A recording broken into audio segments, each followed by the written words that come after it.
प्रभु जगन्नाथ हे प्रभु कृष्ण हरि मते भरोसा प्रभु मर के नानी माँ माटी भरोसा। इस वक्त मैं ओडिशा की राजधानी भुवनेश्वर से लगभग 120 किलोमीटर दूर जगत सिंहपुर जिले के धिनकिया गांव में खड़ा हूं। ये वही धिनकिया है जहां पहले पॉस्को को लाने की कोशिश हुई थी और अब JSW को बसाने की तैयारी चल रही है। वो ज़्यादातर बम फेंकते हैं, किसी को मारते, किसी में घर का घुस में मारते हैं। वो मेरे को धमकाया, वो जेल में डाल दिया। मेरे दो बीबी वो मेरे को मिच्छा मुकदमा में वो फंसा। आप इनका जमीन लोगे, इनका खेती ले लोगे, इनका जीविका ले लोगे, इनका घर ले लोगे, ये लोग विस्थापित हो जाए, वो डेवलपमेंट है। किसी का कमर तोड़ दिया, किसी का सर तोड़ दिया, किसी का पैर तोड़ दिया, ऐसे सबको मार के मतलब भगा दिया। हमारे संविधान और कानून को देखते हुए क्या हम उसको इंसान समझते हैं या कहीं का फेंका हुआ पत्थर है, इसको यहीं से उठा के दूसरा फेंक दो। काम क्या है, हम तो छीन ले लिया जो था और दूसरा कुछ विकल्प हमारे पास नहीं है। यह वही जमीन है, वही समुद्र है, वही लोग हैं, बस सत्ता के चेहरे बदले हैं। आज यहाँ लोग इसलिए खड़े नहीं हैं कि वे विकास के खिलाफ हैं, वे इसलिए खड़े हैं क्योंकि वे पूछना चाहते हैं कि विकास का फैसला कौन करता है। आज धिनकिया में ये प्रदर्शन सिर्फ जमीन के लिए नहीं है, ये रोजी रोटी के लिए है, पर्यावरण के लिए है और उस लोकतांत्रिक अधिकार के लिए है जो कहता है कि किसी भी फैसले से पहले लोगों से पूछा जाना चाहिए। इस धरती ने देखा है कि पुलिस की लाठियां, अदालतों के आदेश, कंपनियों के वादे और सरकारों के दावे सब विफल रहे। सवाल यह है कि क्या इन सब के बीच गांव को क्या कुछ मिला है, और इसी सवाल के जवाब को तलाशने के लिए आज हम यहाँ आए हैं धिनकिया में।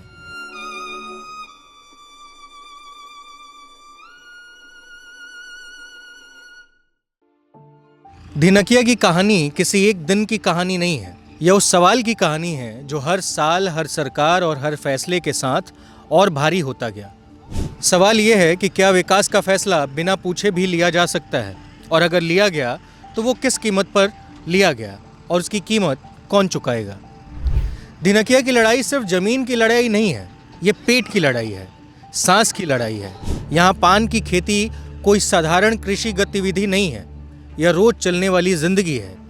एक बेल कटती है तो सिर्फ पौधा नहीं कटता, एक परिवार की रोज की कमाई कट जाती है। महिलाएं जो हर सुबह पान के पत्ते तोड़ती हैं, बुजुर्ग जो बेलों की देखभाल करते हैं और बच्चे जिनकी पढ़ाई उसी आमदनी पर टिकी होती है, इन सब का हिसाब किसी सरकारी मुआवजा फाइलों में पूरी तरह से दर्ज क्यों नहीं है, ये सवाल है। क्या सरकार ने कभी यह गिनती की कि एक परिवार साल में कितना कमाता है और कितने साल तक कमाता है? अब पूरी कहानी पर आते हैं। साल 2005 22 जून को ओडिशा सरकार ने दक्षिण कोरियाई कंपनी पोस्को के साथ MOU साइन किया। उस समय राज्य में बीजू जनता दल की सरकार थी और मुख्यमंत्री थे नवीन पटनायक। इसे भारत का सबसे बड़ा विदेशी निवेश बताया गया। लेकिन पहला सवाल यहीं पैदा होता है, अगर ग्राम सभा लोकतंत्र की नींव है तो उसे दरकिनार करने का फैसला किस स्तर पर लिया गया, और क्या यह लोकतंत्र और संविधान को जानबूझकर दरकिनार करना नहीं था? 2006 में फॉरेस्ट राइट एक्ट 2006 लागू हुआ। यह कानून साफ कहता है कि वन, भूमि और परंपरागत आजीविका पर कोई भी फैसला ग्राम सभा की सहमति के बिना नहीं हो सकता। सवाल यह है कि 2006 के बाद भी धिनकिया में यह कानून क्यों लागू नहीं हुआ? मुख्यमंत्री ने आखिर धिनकिया की जनता और यहाँ की ग्राम सभा को आखिर क्या समझ लिया है? 2006 से 2012 के बीच धिनकिया में विरोध तेज हुआ, पुलिस कैंप लगे, धारा 144 लगी, ग्रामीणों पर मुकदमे दर्ज हुए, लाठीचार्ज हुआ, महिलाएं, बुजुर्ग और बच्चे घायल हुए। सवाल यह नहीं है कि क्या असहमति को दबाने का उस दौर में यही नीति थी? नहीं, अगर लोग अपने अधिकारों की बात कर रहे थे तो उन्हें अपराधी क्यों बताया गया? और क्या नवीन पटनायक सरकार ने कभी यह सोचा कि विरोध इतना लंबा क्यों चला? नवीन पटनायक को देश के सबसे अच्छे मुख्यमंत्रियों में गिना जाता है, लेकिन क्या धिनकिया के लोगों के साथ जो हुआ वह दाग कभी नवीन पटनायक मिटा पाएंगे? मेरा ज़मीन तो था, मेरा 1 एकड़ का कम से कम था, जो पान का खेती में कर रहा था, उसी में मेरा परिवार प्रतिपोषण होता था। इसमें वो सब मेरे से छीन लिया पूरा। वो मेरे को धमकाया, वो जेल में डाल दिया। मेरे दो बीबी वो मेरे को मिच्छा मुकदमा में वो फंसा के वो 9 रोज रखा, वो जेल में रखा। आपको? जी, मेरे को। मेरा कब रखा था जेल? जेल ले थे वो 22 अक्टूबर 22 कुछ होगा, वो मेरे को याद नहीं रहा, वो जो मेरा डेट का याद नहीं। वो देखने से पता चलेगा, उसमें रिक्वायरमेंट में है। तो आपका ज़मीन जब उन लोगों ने ले लिया तो आपको मुआवजा कितना दिया?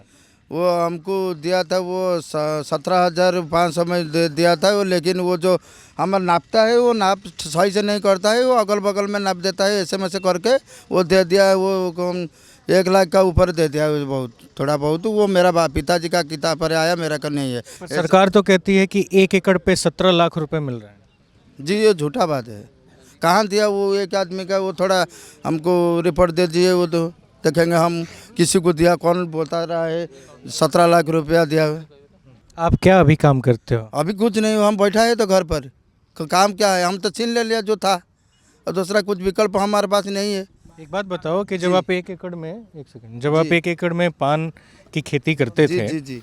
तो आप कितना उससे रोजाना या मंथली कमा लेते थे? वो ईमानदारी से हाँ, मंथली वो मैक्सिमम हमारा 20-25 हज़ार रुपया ऐसे में हो जाता था। उसमें हमारा जो मेडिसिन का कि नहीं तो वो दूसरा जो रिश्तेदार वगैरह होता है कि फिर छोटा बच्चा का जो पढ़ाई होता है वो एडजस्टमेंट हो जाता है उसी में।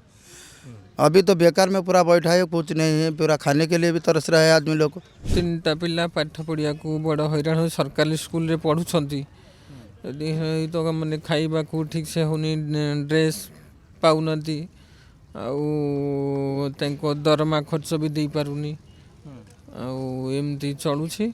आपको मुआवजा कितना मिला था? 5 वर्ष का आपका ज़मीन जो ले लिया है ना, ले लिया मेरे को। तो मुआवजा कुछ मिला? पैसा मिली थिला, अल्प पैसा मिली थिला। पैसा अल्प मतलब कितना अल्प? कम से कम कितना मिला? 3 लाख टका। 3 लाख कितने का? 8 गुंठों का। यहाँ पे मतलब पोस्को आया था पहले 4-5 में आया था, तभी से चल रहा है ये सब। मतलब झगड़ा मगड़ा चल रहा है, बहुत लोग मर गया है यहाँ पे। बहुत मतलब वो जो सबक के आदमी है वो ज़्यादातर बम फेंकते हैं, किसी को मारते, किसी में घर का घुस में मारते हैं। और सपक्षवादी है, मतलब जो मतलब हमारा विरोधी लोग है, जो हम लोग विरोधी है, हम लोग सपोर्ट नहीं करते। जिंदल जो अभी है हम लोग उसको सपोर्ट नहीं करते।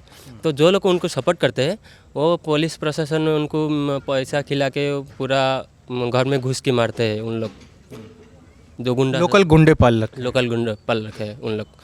तो जभी हमारा जो जिंदल आया था, जब जिंदल आया, पोस्ट तो चला गया, जिंदल जब आया तो तभी सरकार था बीजेडी सरकार। तो बीजेडी सरकार क्या किया, वो यहाँ से पुलिस प्रशासन उनको पैसा दे खिला के, मतलब हम लोग को गांव में घुस के 4 से 5 हज़ार लोग को, हम लोग को यहाँ से थोड़ा दूर, यहाँ से पणा संक्रांति था उसी दिन क्या किया, पूरा लाठीचार्ज किया। पूरा किसी का कमर तोड़ दिया, किसी का सर तोड़ दिया, किसी का पैर तोड़ दिया, ऐसे सबको मार के मतलब भगा दिया। पुलिस आके घर में दरवाजा में ढूंढता है कौन घर पे है।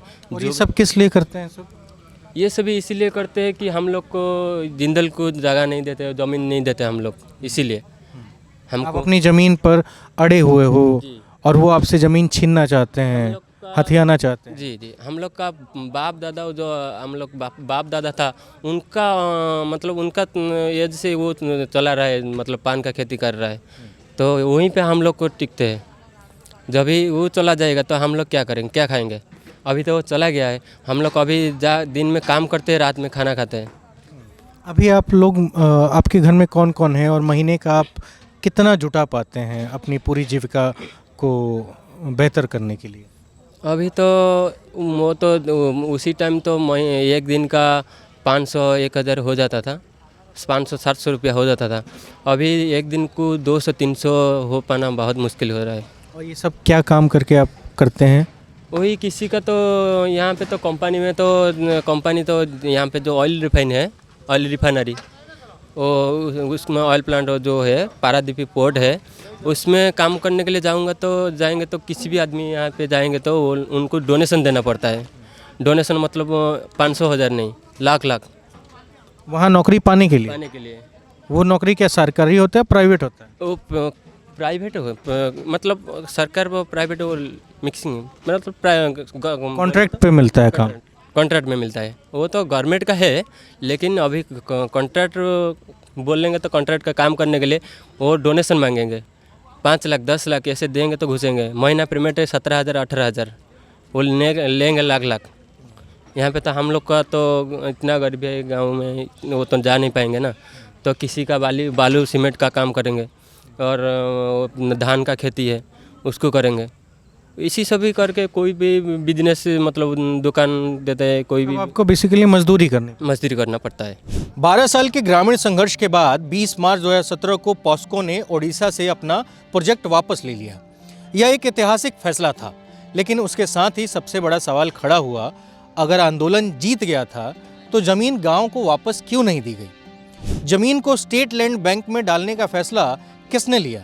क्या यह नवीन पटनायक सरकार का जानबूझकर लिया गया निर्णय नहीं था कि संघर्ष करने वाले गांव को उसकी जमीन न लौटाकर भविष्य के किसी और कंपनी के लिए सुरक्षित रख दिया जाए, शायद जेएसडब्ल्यू के लिए ही? क्योंकि 2018-19 में वही जमीन जेएसडब्ल्यू उत्कल स्टील लिमिटेड को देने की प्रक्रिया शुरू हुई। उस समय भी राज्य में बीजेडी सरकार थी।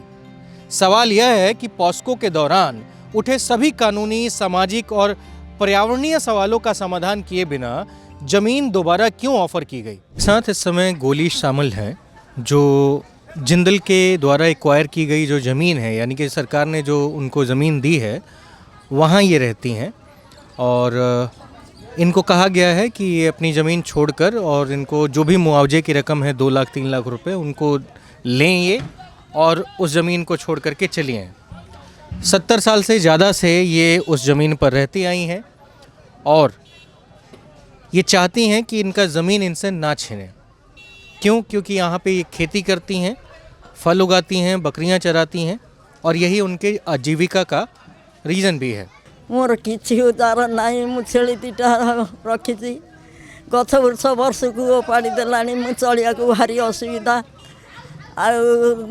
छेली दिटा चिकित्सा करी पार नहीं, डाक्तर छाड़ ना न मत छाड़ू ना, मुंडियाल पियल गलिक आइला बेलू मत बंद करूँगी। मोर 15-18 वर्षर पुआटा सी जावासिया करुँची, सी ताकू बंद करूँगी कहीं डियाल डेउचु। इनते असुविधार अच्छी पानी पाइप बसईली आसी 20 वर्ष है, से पाइप पानी ऐसा खराई पड़ी, से पानी टोपाक मु पी पारना ना, मो पिला छुआ पी पारना, मु भारी कष्ट होगी रहीकि कई ग्रामवासी कहीं नहांती पाऊना। बाहर ओडिशा मनीष सब कम धंदा करूँगी, कथा मु बुझीपारना। मो भारी भय भितर अच्छी, मुझे सहबी बापा मुझी बुढ़ी वृद्ध है, मो पिला छुआ को कि झार जंगल केते पड़ी रही, यहीटा मु तुमको आपत्ति करुच्ची। आपा मोर अवस्था देखुच, चलियापाई धन दर्ब मोर नाई ना किसी आयोजन नाई, से छेली दिटा रखिकी मुझे चाहूँगी, हे प्रभु जगन्नाथ, हे प्रभु कृष्ण हरि मते भरसा, प्रभु मोर कई ना माँ माटी भरसा, मोर ठाकुर भरसा। तो तुमर जो जमी थिला सेटा केते मसिया चाष करथलो? 5 वर्ष 2000 मसिया कोन होला तापर कहि चलो। आज मोर चाष चली था, चाष वर्ष खराब 5 वर्ष खराब हो जाए, खराब हो गला मु काम करे, मूल्य लोक मूल्य लगिकी आम पुणी खर्च कर काम करो। काम करा भितर वर्ष भंगा मोर 2022 मसीहा जानुआरी 24 तारीख सोमवार दिन 11:15 वर्ष भंगा, जीवन जना आईआईसी उपस्थिति वर्ष भंगा। जदि वर्ष भंगा मोर पैसा एपर्यंत मु पाई पारलिनी, किंतु मुझे मूल्य गोटे पाऊनी ना, कुआड़े भी किसी कर जाऊली जाल बाणी समुद्र को जाल बाणी कर जाऊली, मुहाण मुँह को पोती देले आ माछ ना, आम ओजा घर बहीचु। अच्छा जो गल पचारे कौन कहते मत कहले जे तुम डॉक्यूमेंट कौन दे मुझे हाँ डॉक्यूमेंट देती, और सी फोन कले ऑफिस की, ऑफिस फोन करा भितर कहले तार डॉक्यूमेंट किसी ना। अच्छा कि एक किए कहते माने पुलिस वाला कहते ना, आउ को अधिकारी गवर्नमेंट पुलिस उपस्थित मत पचरागला। अच्छा हाँ जो एबे जो आईएस अच्छे समीर राउत परवर्ती जो आईएस थे अवश्य नाटा ग्राम सभा करूछंती माने ना किसी करना सेमती जोर जोर पुलिस जुलम लोकल लीडर जो सरपंच है जिला परिषद एमएलए ये किसी हेल्प करूछंती? आमर मीटिंग चली କିନ୍ତୁ କିଛି ମିଳିନି ना ବଞ୍ଚିବା ପାଇଁ କ'ଣ କରୁଛ ରୋଜଗାର ପତ୍ର किसी रोजगार नहीं जमी भिक मागिला भाई आम चलुँ କେତେ ଜଣ मोर हूँ दी पुओ आओ मो स्त्री माँ चलीगले 23 मसीह 2023 मसीह ତ କ'ଣ ଚାହୁଁଛ ଏବେ କ'ଣ ଚାହୁଁ आमर जमी दरकार ଆଉ ରୋଜଗାର ପାଇଁ माटी दरकार आमर ଟିକେ ଏଲାବୋରେଟ୍ କରି କହୁନ କ'ଣ ପାଇଁ ମାଟି ଦରକାର आम भिटा माटी आमर दरकार ହେଲେ କ'ଣ ହେବ आम पुणी चाष करूँ ଚାଷରୁ ବଞ୍ଚିବାକୁ ଚାହୁଁ चाष बचा चाहूँ ଉଦ୍ୟୋଗ ଲାଗିବ ତୁମକୁ ରୋଜଗାର ମିଳିବ ସରକାର କହୁଛନ୍ତି ସେଇଟା ଚାହୁଁନ ना आमर जमी दरकार सरकार ने मुआवजे की बात की, 17 से 20 लाख रुपए एकड़ प्रति एकड़ देने का बात भी था। सवाल यह है कि क्या एक बार का भुगतान उस आजीविका का विकल्प हो सकता है जो हर दिन घर का चूल्हा जलाती है। मुआवजा खत्म होने के बाद इन परिवारों की जिंदगी का रास्ता क्या है? क्या सरकार ने कभी यह स्पष्ट योजना रखी कि ये लोग 5 या 10 साल बाद क्या करेंगे? इसलिए आज भी दिनकिया में प्रदर्शन हो रहा है। लोग उद्योग के खिलाफ नहीं हैं, वे अपने अस्तित्व के पक्ष में खड़े हैं। वे पूछ रहे हैं कि जिन नौकरियों का वादा किया गया वे किसे मिलेंगी? क्या वे उन्हीं किसानों को मिलेंगी जिनकी ज़मीन गई है, या बाहरी तकनीकी कर्मचारियों को वो काम मिलेगा? और जिन फ़ायदों की बात की जा रही है, क्या वे गांव तक पहुंचेंगे या सिर्फ पोस्टरों और भाषणों तक सीमित रहेंगे? समझने के लिए ये भी ज़रूरी है कि जब पॉस्को के साथ MOU साइन हो रहा था, नवीन पटनायक कर रहे थे 2005 में, तो उस दौरान सरकार आपकी आ गई थी। 2014 तक आपकी सरकार रही है ना?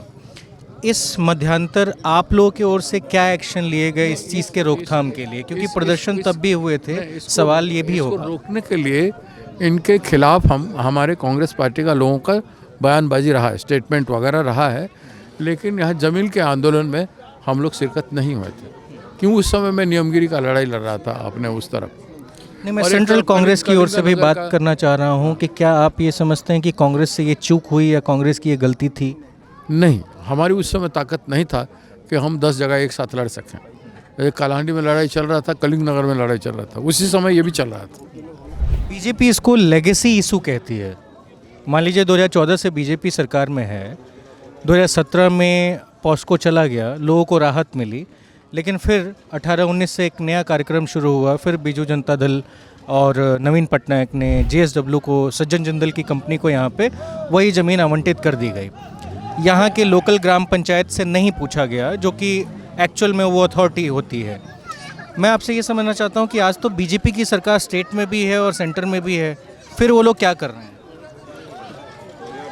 बीजेपी की सरकार तो इसको JSW को आगे कर रहा है, और बीजेपी की सरकार स्टेट में आने के बाद JSW बहुत एग्रेसिव हुआ है यहाँ पे। एक ये भी सवाल होता है सर कि आखिर डेवलपमेंट यहाँ के लोग क्यों नहीं चाहते हैं? लोग डेवलपमेंट चाहते हैं, किसका डेवलपमेंट चाहेंगे? टाटा, बिरला, डालमिया, JSW का या खुद का? सरकार के पास जनता के लिए कोई डेवलपमेंट का प्रकल्प है? आप इनका ज़मीन लोगे, इनका खेती ले लोगे, इनका जीविका ले लोगे, इनका घर ले लोगे, ये लोग विस्थापित हो जाएं, वो डेवलपमेंट है? चूल्हा अंधेरा है, पेट अंधेरा है, आँख भी अंधेरा है, सब कुछ अंधेरा है, ये क्या नया है? आप सबसे बड़ी जिम्मेदारी इस पूरी घटनाक्रम में किसको ठहराते हैं? सरकार, चुने हुए लोग। कौन सी सरकार? जो सरकार क्या है उस समय, जो सरकार नवीन पटनायक जी की सरकार था, पॉस्को के समय भी, जिंदल के समय भी सरकार हुआ, और जो सरकार अभी आया उसका, अगर मान लीजिए बीजेपी की जगह पर कांग्रेस सरकार आया हुआ तो हम क्या करते? गांव के लोगों को ग्राम सभा बुला के पूछते क्या चाहते हो, क्या नहीं। तो आप लोग एक्चुअल में जो डिमांड कर रहे हैं आम जनता के लिए, वो डिमांड फिर क्या है? कैसे समन्वय बनेगा कि डेवलपमेंट भी हो पाए और जनता का हक भी ना छीने? मूल प्रश्न है, क्या हम जनता को जमीन पर बसा हुआ इंसान समझते हैं? हमारे संविधान और कानून को देखते हुए क्या हम उसको इंसान समझते हैं, या कहीं का फेंका हुआ पत्थर है, इसको यहीं से उठा के दूसरा फेंक दो? एक और आखिरी सवाल मैं आपसे समझने के लिए कि जो पान की खेती करने वाले किसान हैं या दूसरे किसान जो खेती यहाँ पे कर रहे हैं, उनका आय क्या है? क्या वो प्लांट बनने से नुकसान में जाएगा या प्रॉफिट हो सकता है? नहीं, नुकसान में जाएगा। कैसे? 1 एकड़ में एक किसान 30 से 35 क्विंटल धान उपजाता है। कंपनी जब हो रहा है तो उसका 4-5 गुना मिलना चाहिए। 3 लाख के जगह पर 15 लाख रुपया महीना होना चाहिए, तब उसका स्टैंडर्ड ऑफ लिविंग बढ़ेगा। उसका घर पक्का घर होगा, बिजली होगा, बच्चे स्कूल पढ़ने जाएंगे, एक बाइक होगा कम से कम, एक छोटा सा 4 व्हीलर भी हो सकता है। उसका घर की इकोनॉमिक ग्रोथ दिखेगा। सड़कें बेहतर हो जाएंगी, बिजली पानी बेहतर कुछ होगा। Education system. हाँ। तो पहले तो उसका घर की भविष्य क्या हो रहा है वो पहला चीज़ है। उसका भविष्य अंधकार है। हम सड़क थोड़ा बना देते हैं, किसके लिए बनाते हैं? उनके लिए नहीं, उनके पास कार नहीं है ना, ये कंपनी का गाड़ी जाने के लिए। और बाबू साहब लोग जाएंगे परिदर्शन करेंगे कंपनी में, उनके लिए होता है, लोगों के लिए नहीं होता। अब मुद्दा है पर्यावरण का, इस पूरी कहानी का सबसे खामोश और पीड़ित मुद्दा। दिनकिया का समुद्र कोई दृश्य नहीं है, यह एक जीवित तंत्र है। यही वह तट है जहां ऑलिव कछुए हर साल हजारों किलोमीटर तैरकर अपने अंडे देने के लिए आते हैं। यह उनका प्राकृतिक प्रजनन क्षेत्र है। सवाल यह है कि तेज रोशनी, लगातार शोर, भारी मशीनें और औद्योगिक गतिविधियां क्या उन्हें हमेशा के लिए यहाँ से भगा नहीं देंगी? 2014 से केंद्र में भारतीय जनता पार्टी की सरकार है, प्रधानमंत्री नरेंद्र मोदी हैं। सवाल यह है कि जब फॉरेस्ट राइट एक्ट और पर्यावरण नियमों के उल्लंघन की बातें सामने आ रही थी, तब केंद्र सरकार ने हस्तक्षेप क्यों नहीं किया? क्या पर्यावरण सिर्फ राज्य का विषय है या केंद्र की भी संवैधानिक जिम्मेदारी में आता है? बीजेपी सरकार कहती है कि ये लेगेसी इशू है। सवाल यह है कि अगर गलती विरासत में मिली है तो उसे सुधारने नई सरकार की जिम्मेदारी होती है कि नहीं होती है? क्या सत्ता परिवर्तन का मतलब सिर्फ कुर्सी बदलना होता है या न्याय करना भी? दिनकिया आज भी पूछ रहा है कि 2024 के बाद आखिर यहाँ क्या बदला? क्या FIR जो किए गए थे उसकी समीक्षा हुई? क्या डर मुक्त ग्राम सभा की प्रक्रिया शुरू हुई या नहीं हुई? या सरकार यह मानकर चल रही है कि समय के साथ सवाल थक जाएंगे, लोग थक जाएंगे और अपना बोरिया बिस्तरा उठाकर यहाँ से चल देंगे? और यही उस पूरी कहानी का सबसे असहज सवाल है। मेरा नाम अनिल शारदा है, आप मुझे सॉल्ट बाय लुटेंस पर देख रहे हैं। इस वीडियो में इतना ही। बहुत बहुत धन्यवाद।